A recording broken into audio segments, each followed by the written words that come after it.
Gloire à Dieu. Seigneur, nous bénissons ton nom et nous te recommandons ce temps. Nous prions pour que tu nous conduises et que tu te révèles à nous, Seigneur, par l'écoute de ta parole, Seigneur, au nom de Jésus. Amen. Nous lisons 2 Rois au chapitre 5. 2 Rois 5.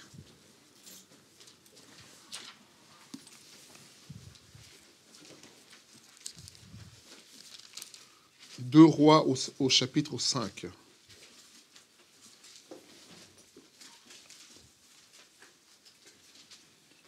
C'est l'histoire de Naaman.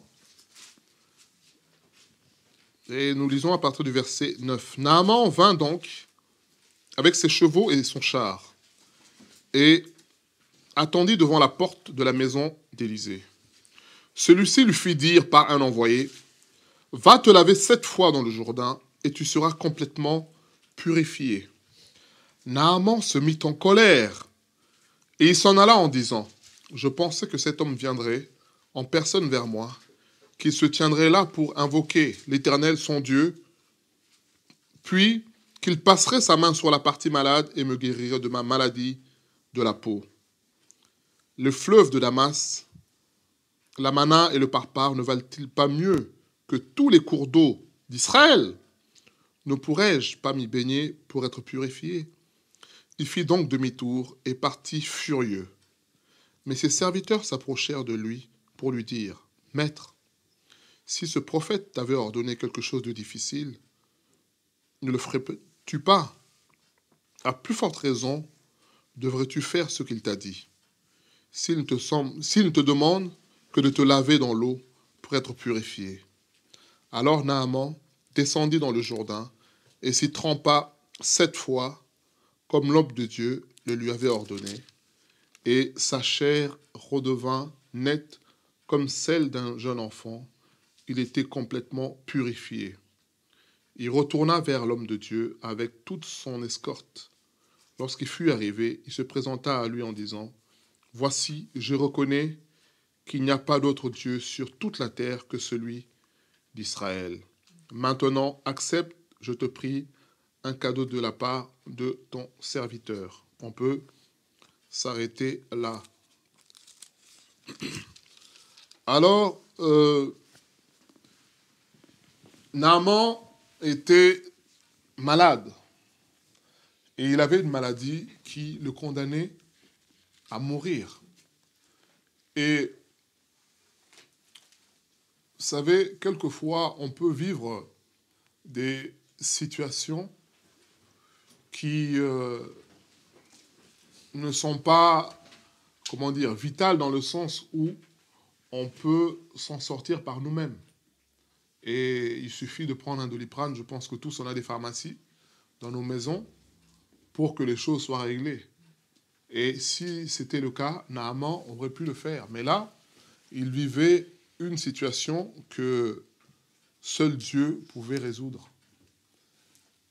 Donc il était lépreux, il avait la lèpre. Et la lèpre, c'était une maladie qui attaquait la peau, de sorte que c'est comme si la peau pourrissait. Et on est condamné à mort certainement. Donc c'est une question de temps, de jours.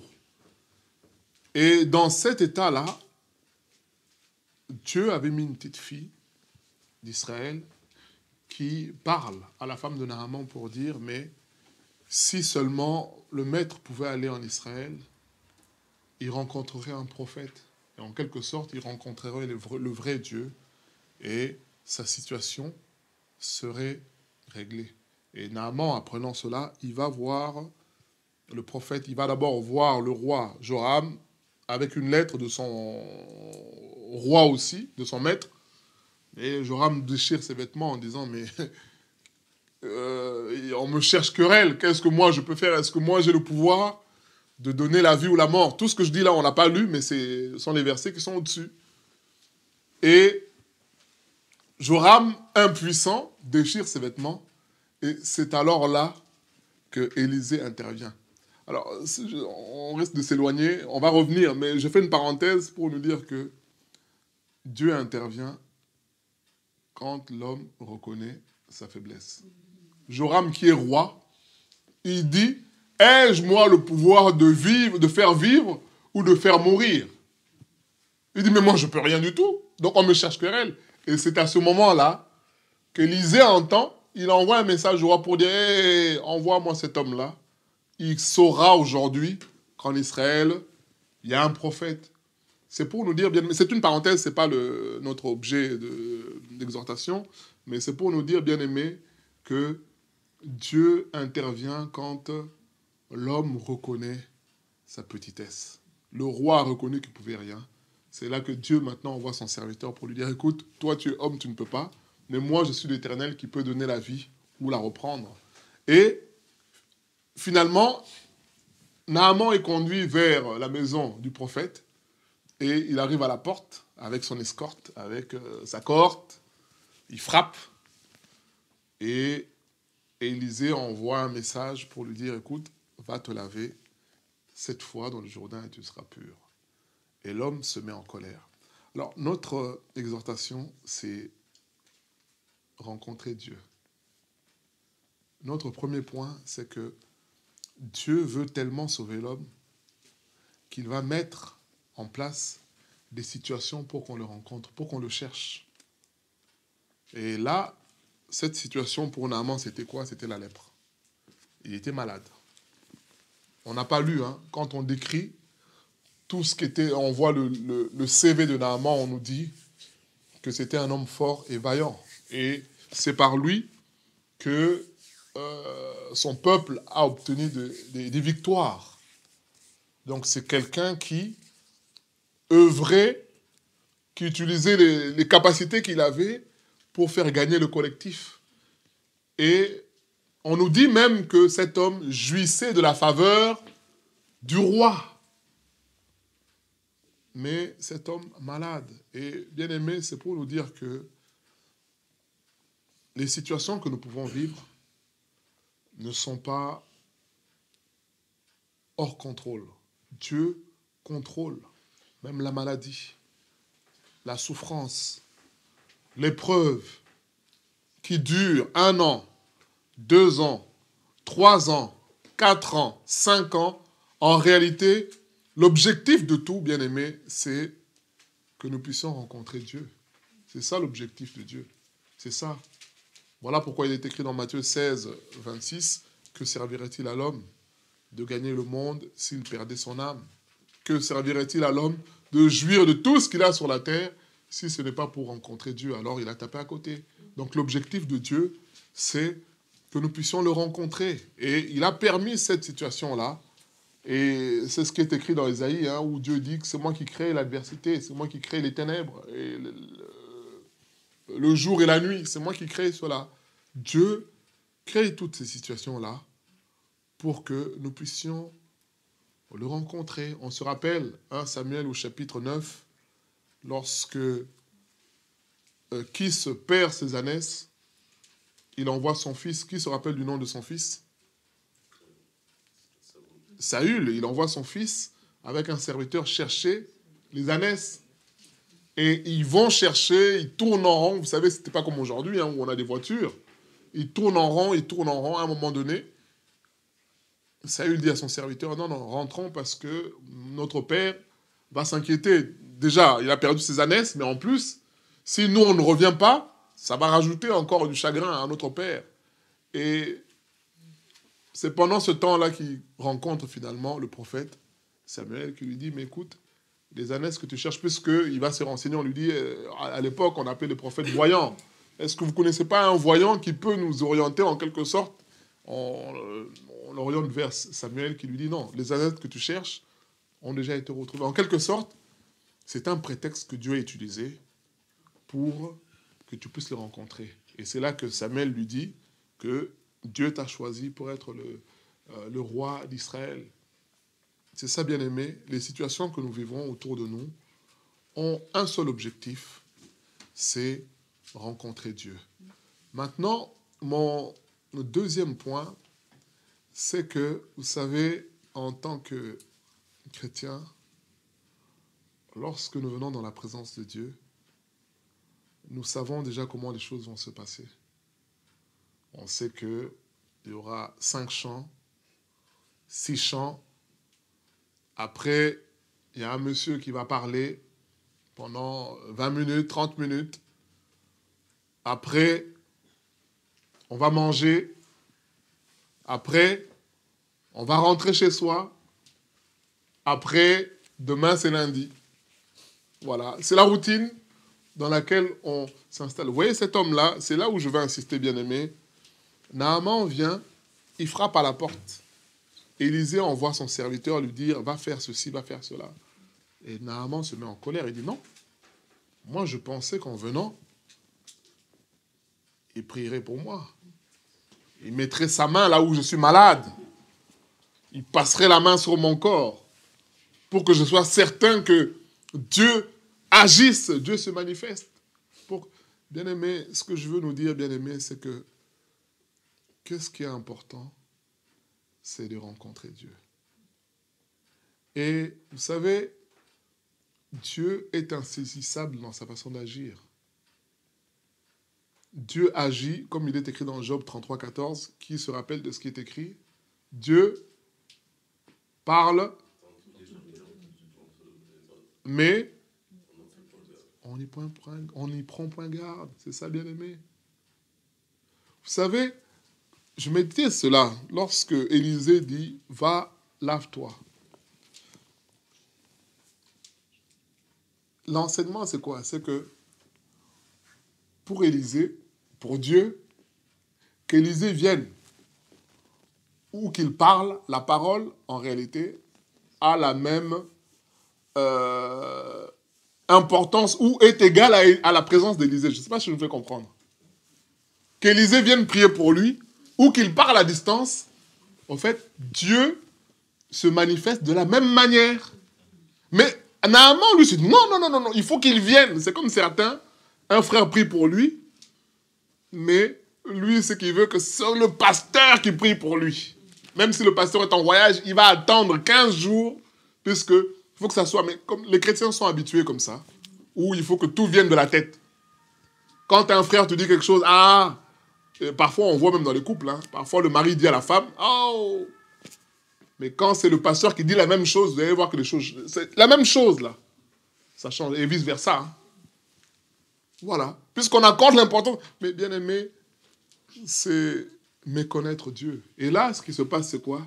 C'est que Naaman est déçu de voir que Élisée ne vienne pas et qu'il lui donne une instruction. Mais Dieu est en train de lui dire que, mais qu'est-ce qui est plus important? C'est que je sois là. Puisque si je suis là, peu importe l'instruction que je donne, la réalité, c'est que... Comment expliquer ça? Je ne sais pas comment je peux expliquer ça. Ce n'est pas une question, est-ce qu'il peut me guérir ou pas? Non, la guérison est là. Mais la guérison, elle est au bout de l'instruction. On se rappelle dans Jean, où Jésus dit à cet homme aveugle de nez, il dit, va te laver au réservoir de Siloé. Je pense que si j'étais là, j'allais dire, mais Seigneur, mais il est aveugle, tu n'as qu'à le guérir directement. Pourquoi tu l'envoies encore? Mais en fait, quand Jésus dit ça à cet homme, Jésus sait que quand il va aller, il va se laver, il sera guéri. Mais le problème est à quel niveau? Que l'homme puisse accepter l'ordre qui lui a été donné. C'est ça, bien-aimé. Et bien souvent, on vient dans la présence de Dieu avec nos présupposés. On a déjà fait nos calculs. On est parti de la maison avec tel problème. On sait qu'on vient au culte. On va rentrer. Les choses seront les mêmes, bien-aimés. Vous savez, quelqu'un qui a rencontré Dieu, il sait que Dieu s'occupe de tout. Voilà pourquoi Samuel dira à Saül, ne t'inquiète pas pour les ânesses. Elles sont déjà retrouvées. Est-ce que les ânesses étaient déjà rentrées à la maison? Ou est-ce que Samuel savait où se trouvait? Mais ça, on ne sait pas. Mais Samuel dit à Saül, ne t'inquiète pas, ce problème-là est déjà résolu. C'est ça, bien-aimé. Quand on vient rencontrer Dieu, bien-aimé, Dieu va utiliser tout ce qu'il y a autour de nous comme des moyens pour le rencontrer. Là, puisqu'on a lu le verset 14, qu'est-ce qui se passe? Quand Naaman se lave, il sort, il va maintenant voir le prophète pour lui dire quoi? Je reconnais maintenant que en Israël, il y a le véritable Dieu. C'est ça, bien-aimé. Donc, Dieu a utilisé cette parole-là pour se révéler à Naaman. C'est pour ça que je parle de rencontrer Dieu. Vous savez, quelqu'un qui sait qu'il va rencontrer Dieu, à une réunion, il va être attentif à tout ce qui se passe. Parfois, c'est un chant. Il y a des gens, on se dit, mais pourquoi il aime beaucoup ce chant-là? Bon, il y en a qui aiment parce que c'est le rythme, juste c'est la chair qui se réjouit. Mais il y en a qui, même parfois un chant qu'ils n'aimaient pas. Mais quand Dieu ouvre les yeux, il réalise. Moi, je me rappelle du chant « J'ai soif de ta présence », le dernier couplet qui dit « Oh Jésus, ta présence, c'est la vie et la paix dans la souffrance et la vie à jamais. » Moi, ce texte-là, il a eu du sens pour moi, puisque je me rappelle, j'avais une amie qui est décédée aujourd'hui, qui avait 88 ans, et avant de mourir, elle a eu des problèmes d'artères bouchées. Je peux vous dire que l'artère bouchée, c'est de grandes souffrances. Elle était hospitalisée, elle ressortait, elle revenait hospitalisée, elle ressortait, elle revenait hospitalisée. Et une fois, c'est elle qui m'exhortait, qui m'encourageait en disant non, malgré les souffrances, puisqu'elle ne dormait pas, elle dit malgré les souffrances, Dieu me donne la paix. Et je comprends maintenant que quand je vais à l'hôpital, vous savez, quand elle est à l'hôpital, quand les médecins entraient dans sa chambre, vous savez, 88 ans, elle n'a plus rien à perdre. Vous savez, nous, on se dit, bon, il ne faut pas que je dise n'importe quoi, parce qu'on risque de me prendre pour un fou. Mais 88 ans, quand le médecin entrait, monsieur, vous savez, les médecins, ils ont leur nom, là. Docteur Thierry ou docteur Henri. Monsieur, là, est-ce que vous avez accepté Jésus? Parce que si vous n'acceptez pas Jésus, vous allez en enfer. Hein. Ce n'est pas votre diplôme de médecin qui va vous sauver. Vous voyez, bien aimé, Dieu a permis que la sœur puisse vivre ces situations-là pour témoigner d'elle, pour témoigner de lui, pardon, pour qu'elle elle puisse témoigner de lui. Voilà, bien aimé, c'est ça. Et donc, Dieu permet toutes ces choses-là pour qu'on puisse le rencontrer. Ça peut être un chant. Quand on a les paroles des chants, parfois on se dit, bon, c'est un chant, mais je nous invite, bien aimé, à méditer, puisque dans ces choses-là, Dieu va nous parler. Vous voyez, Naaman a voulu négliger. Mais Dieu est tellement bon que Dieu a rattrapé Naaman par son serviteur pour lui dire, attends, maître, s'il t'avait demandé quelque chose de difficile, on comprendrait que tu boudes. Mais là, regarde ce qu'il te demande. C'est facile. Bien aimé, vous voyez, c'est ça. Dieu veut nous sauver. Celui qui rencontre Dieu, il reçoit les instructions de Dieu, mais plus que cela, il reçoit aussi le salut de Dieu. Quand on parle de salut, ce n'est pas seulement l'acquisition de la vie éternelle, c'est la délivrance dans toutes les situations qu'il vit. C'est ça, bien-aimé. Parfois, tu arrives, tu as un problème, tu parles avec quelqu'un, et en parlant, tu te rends compte, ah ben tiens, il n'était pas au courant de mon problème, donc Dieu m'a répondu. C'est ça, bien-aimé. Celui qui cherche à rencontrer Dieu, il va le rencontrer, c'est ce que nous dit la Bible. Je me laisserai trouver par ceux qui me cherchent de tout leur cœur. C'est ça, bien-aimé. Donc Dieu a permis tout ça, tout simplement, pour que Naaman puisse rencontrer Dieu. Qu'il n'ait pas affaire à un humain, mais qu'il ait affaire à Dieu directement. Puisque quand il vient, lui, il vient pour rencontrer un homme. Hein. Il vient avec des présents, il vient avec beaucoup de choses à donner aux serviteurs, comme ça se passe aujourd'hui dans l'idolâtrie. Mais l'homme de Dieu comprend que non, cet homme-là, il doit avoir affaire à Dieu, pas à moi. Voilà. Et c'est ce que Dieu veut faire aussi, bien-aimé. Alors, ayons foi en Dieu. Si nous venons rencontrer Dieu, alors saisissons tout ce que Dieu met autour. Lorsqu'on dit on va prier, mais prie. Lorsqu'on dit qu'on va prier pour un problème qui dure depuis tant, dans ta pensée tu dis oui, mais c'est une formalité. Ben oui, si c'est une formalité pour toi, c'est une formalité. Mais tu ne sais pas qui a inspiré la personne pour dire on va prier pour ce sujet-là. Vous voyez là, Naaman se dit oh, c'est la parole d'un homme. Mais la parole d'un homme inspirée par qui? Est-ce que vous pensez que tous ceux qui allaient dans le Jourdain se lavaient et étaient guéris? Non. Mais là, c'est une parole d'un homme inspirés par Dieu. C'est pour nous dire, bien aimés, de la même manière, la parole de Dieu que nous avons là, c'est Dieu lui-même. Puisque la parole que Naaman reçoit d'Élisée, c'est juste une parole, mais une parole qui a créé quelque chose dans sa vie.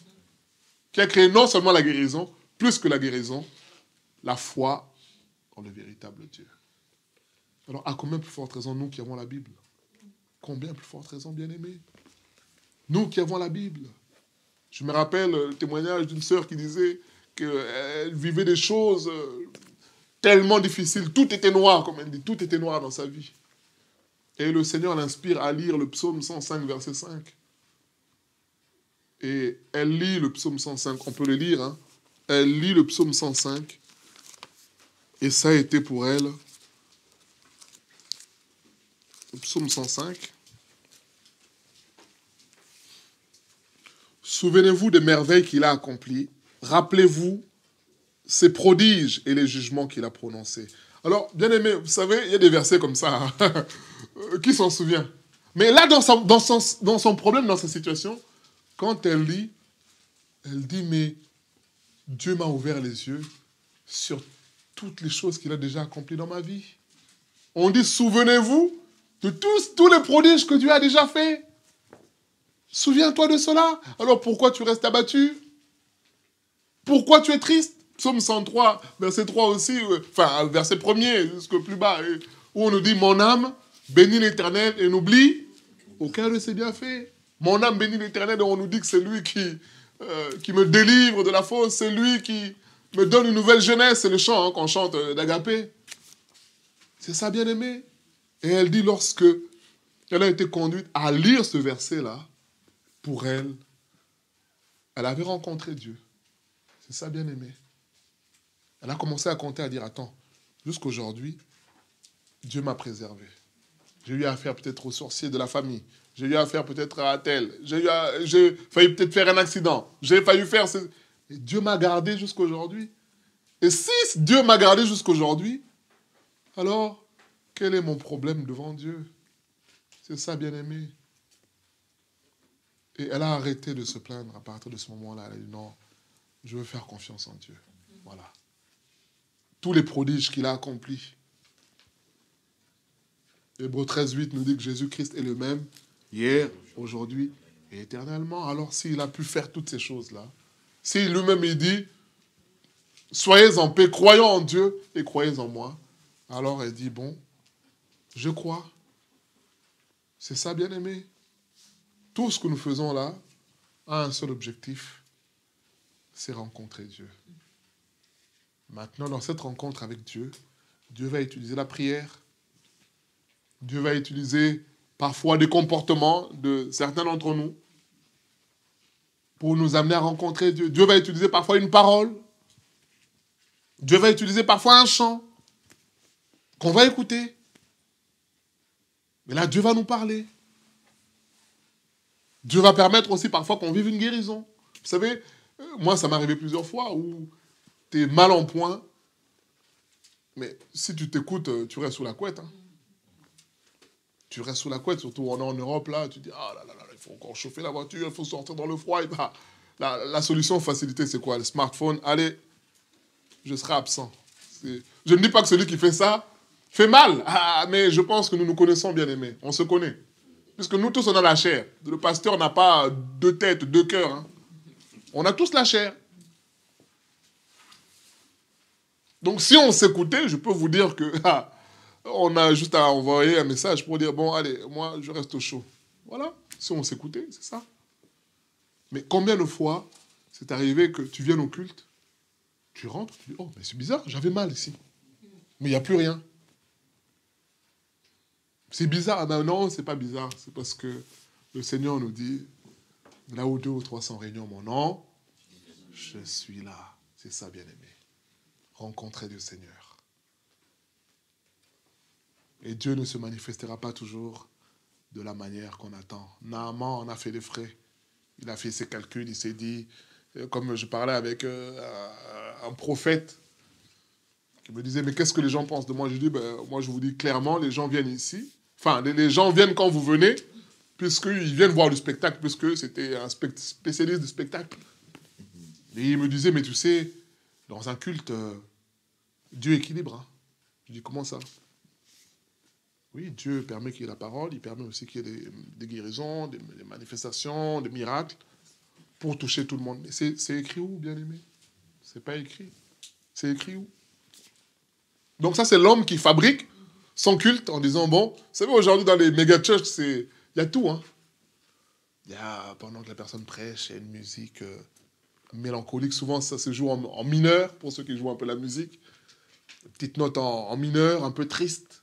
Pendant que la personne prêche, parfois, quand il parle de quelque chose, il y a des images, il y a des écrans, avec des lumières. Donc, il y a toute une... Tu es conditionné, quoi.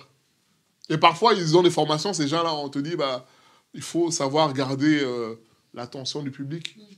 Parfois, pendant que tu prêches, tu bouges une chaise, ça réveille les... Ou alors, il ne faut pas trop... non, tu fais des blagues de temps en temps, tu fais une petite blague pour détendre les gens. Et puis... Donc, ils ont étudié toutes ces choses-là. Mais, bien aimé, Dieu n'est pas dans ces méthodes-là. Dieu n'est pas dans ces méthodes-là. Quelqu'un peut prêcher comme Jean-Baptiste en étant dur. Mais ceux qui sont de la vérité vont dire, ah là, Dieu me parle. Quelqu'un va parler aussi d'une certaine manière, mais celui qui écoute a dit, ah là, j'ai reçu le message du Seigneur. C'est ça, bien-aimé. Et Dieu ne se manifestera pas toujours de la manière qu'on a ou qu'on attend, puisque finalement, il ne serait pas Dieu. Donc on sait qu'il va faire comme si, on se rappelle, hein, avec Élie, lorsqu'il entend un bruit, il entend, il dit, ah, Dieu, Dieu. Et là, lorsqu'il entend un murmure doux et léger, il se dit, oh, c'est quoi? Bah, c'est là que Dieu est. Bien aimé, c'est ça. Et la question, c'est est-ce que nous voulons rencontrer Dieu? Ou est-ce que nous sommes comme Naaman qui venons en disant, bon, on est dimanche, on va aller, on va faire ci, on va faire ci. Non. Celui qui rencontre Dieu, il sait premièrement que Dieu veut le toucher. Celui qui veut rencontrer Dieu, il sait que Dieu va se manifester à lui d'une manière ou d'une autre. Celui qui veut rencontrer Dieu, il sait qu'il va recevoir de Dieu. Même si il ne voit pas forcément, mais il sait au fond de lui que j'ai reçu quelque chose. Et celui qui rencontre Dieu, pour finir, bah, il ressort avec la connaissance de Dieu. Vous voyez, Naaman est venu, il ne connaissait pas Dieu. Mais il repart en disant, je reconnais maintenant que le Dieu d'Israël est le véritable Dieu. C'est ça. Celui qui rencontre Dieu, là, il n'est plus le même. Et il dit au prophète, écoute, j'ai un problème, c'est que quand je vais rentrer, mon maître va chez Rimon, mais il m'utilise pour y aller. Donc il sait au fond de lui que adorer quelqu'un d'autre que Dieu, c'est le péché. Il est conscient de cela. C'est ça, bien-aimé. Quelqu'un qui rencontre Dieu, il sait que parler mal, critiquer, mal répondre, c'est pas ce que Dieu attend. C'est pas bon. Il sait au fond de lui. C'est ça, bien-aimé. Vous voyez comment Dieu a joué au billard. Hein? Il est passé par la parole du prophète, ensuite par son serviteur. Il a commencé par la petite fille juive pour finalement qu'il aille se laver 7 fois et finalement arriver à la conclusion de dire, mais le Dieu d'Israël, c'est le seul vrai Dieu. C'est ça, bien-aimé. Quand quelqu'un rencontre Dieu, il est transformé. Et, vous savez, Naaman vient avec tous ses présents pour donner à Dieu, pour recevoir de Dieu.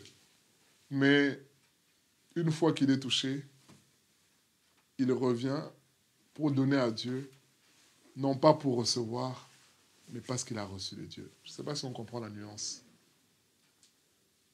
Avant, quand il vient, c'est pour échanger, pour dire, bon, moi je suis roi, je te donne, tu me donnes la guérison.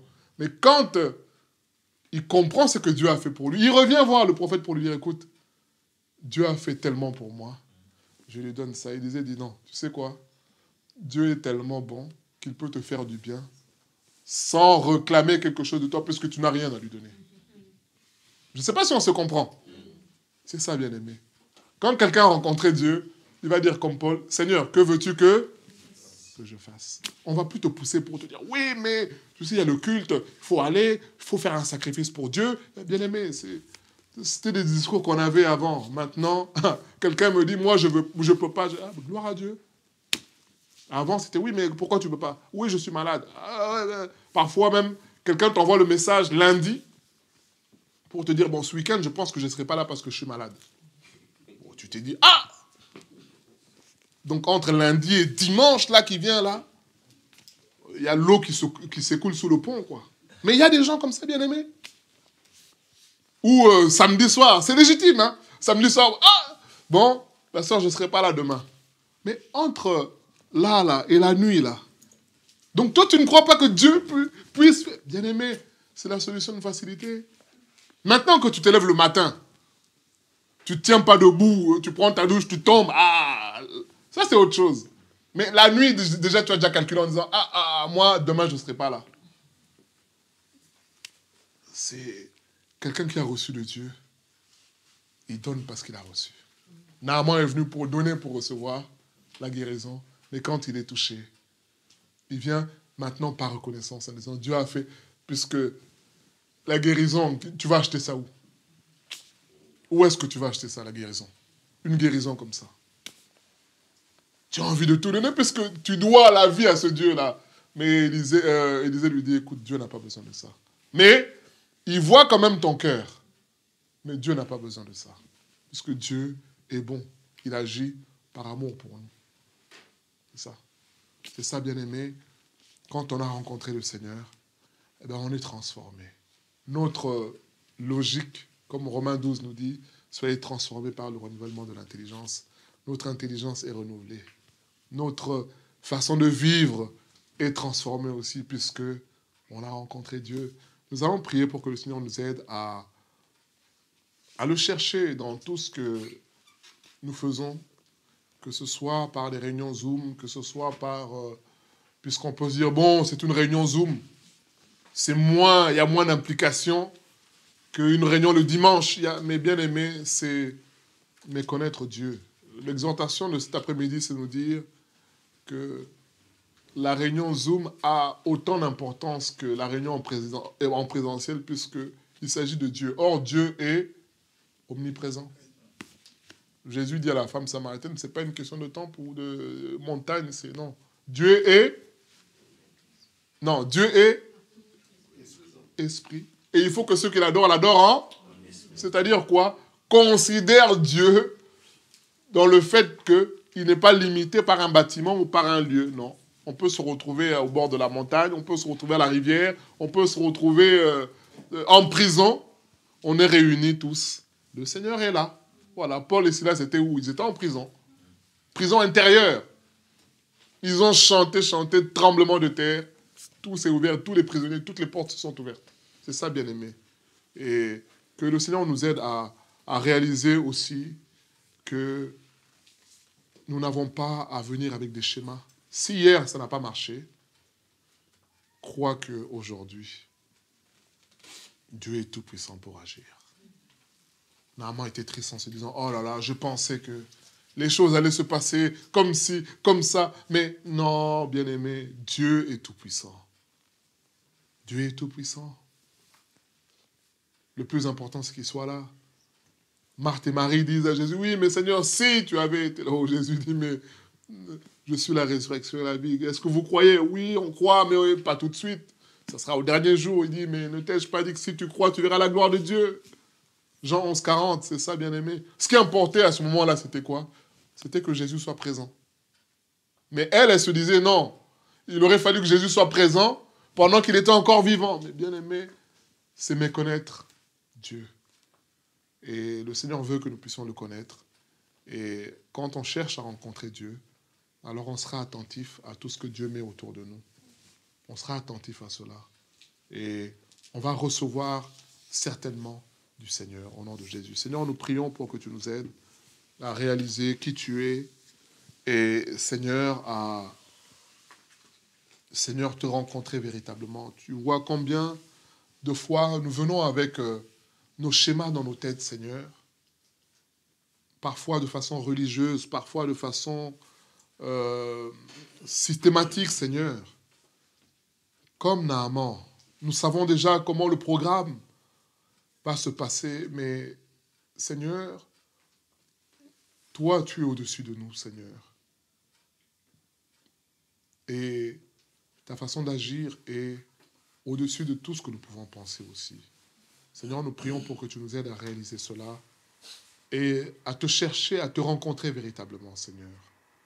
Pardonne-nous pour toutes les fois où, comme Naaman, nous avons négligé ta parole, Seigneur. Pardonne-nous pour toutes les fois où nous avons oublié tout ce que tu as déjà fait, Seigneur, comme nous avons lu dans le psaume 105. Nous avons entendu les témoignages, Seigneur. Nous avons lu, Seigneur, des exemples dans la Bible, Seigneur, de ce que tu es capable de faire, Seigneur, puisque tu es le Dieu Tout-Puissant. Seigneur, nous voulons nous souvenir de tout cela. Et par-dessus tout, nous voulons te rencontrer pour, Seigneur, te connaître véritablement et te servir, Seigneur, par reconnaissance. Transforme nos cœurs comme tu as transformé le cœur de Naaman. Comme tu as fait de lui un homme nouveau entre son arrivée et son départ, Seigneur. Quelque chose a changé dans sa vie. C'est toute sa vie qui a été transformée. Il est passé par le Jourdain, Seigneur, et nous, Seigneur, notre Jourdain, c'est la mort de Jésus-Christ qui nous donne la vie, qui nous a lavé du péché. Et lui, il est passé par ce Jourdain où il a été lavé, Seigneur, de sa lèpre, Seigneur. Seigneur, nous bénissons ton nom pour tous ces enseignements et nous prions pour que tu agisses dans nos vies, que tu te révèles, Seigneur, à nous. Tu vois toutes les situations qui sont comme la lèpre de Naaman, qui sont bloquées. Tu vois toutes les situations pour lesquelles on prie depuis un moment. Parfois, nous manquons, Seigneur, d'espoir. Parfois, nous sommes, Seigneur, dans la tristesse. Seigneur, nous prions aujourd'hui pour que tu nous rappelles que tu es le Dieu Tout-Puissant, Seigneur. Et tu es Tout-Puissant pour agir au nom de Jésus. Amen.